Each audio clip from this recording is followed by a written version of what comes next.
Nangako siya, pero hindi niya ito tinupad at may mahiwagang nangyari.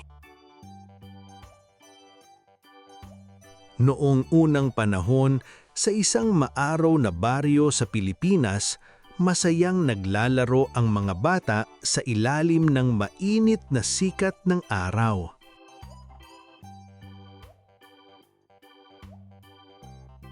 May isang batang nagngangalang Amado.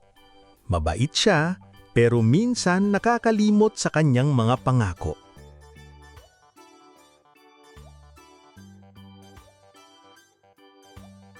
Malapit sa kanilang bahay ay may isang tahimik na matandang puno. Wala itong bunga, puro dahon lamang. Isang araw, marahang bumulong ang puno. Alagaan mo ako at bibigyan kita ng espesyal na regalo.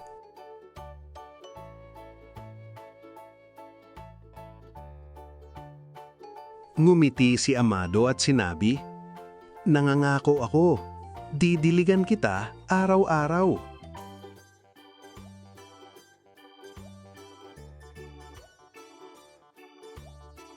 Masayang diniligan ni Amado ang puno. Kumikinang ng marahan ang mga dahon nito.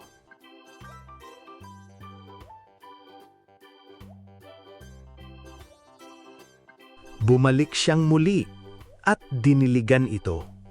Marahang kumislap ang puno sa ilalim ng araw. Ngunit isang araw, tinawag siya ng kanyang mga kaibigan. "Halika na, Amado, maglaro tayo." Tumingin si Amado sa puno at tumakbo palayo.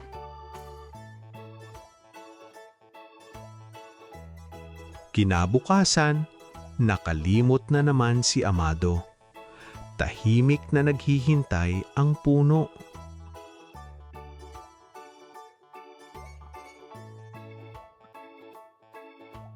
Huminto ang hangin. Hindi na sumasayaw ang mga dahon. Mukhang nalulungkot ang puno.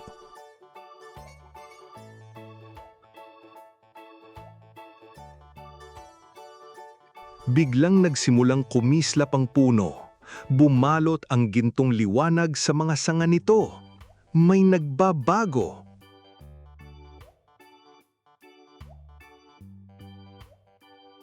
May lumitaw na matingkad na dilaw na mga bunga, pero hindi sila kumikislap.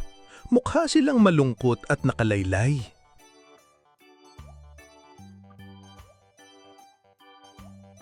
Bumalik si Amado at nakita ang puno. Ano ang nangyari? Mahina niyang bulong. Mukhang malungkot ang mga bunga. Marahang nagsalita ang puno. Ang pangako ay parang tubig. Kapag wala ito, nanghihina ang mga puso. Napuno ng luha ang mga mata ni Amado.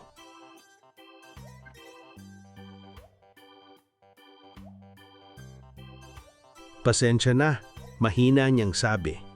Muli niyang diniligan ang puno, paulit-ulit, araw-araw. Nagsimulang kumislap ang mga mangga, gintong-ginto, matatamis at puno ng buhay. Mas maliwanag na kuminang ang puno kaysa dati. Mula noon, tinupad na ni Amado ang bawat pangako at ibinigay ng puno ang pinakamatatamis na mangga sa buong baryo.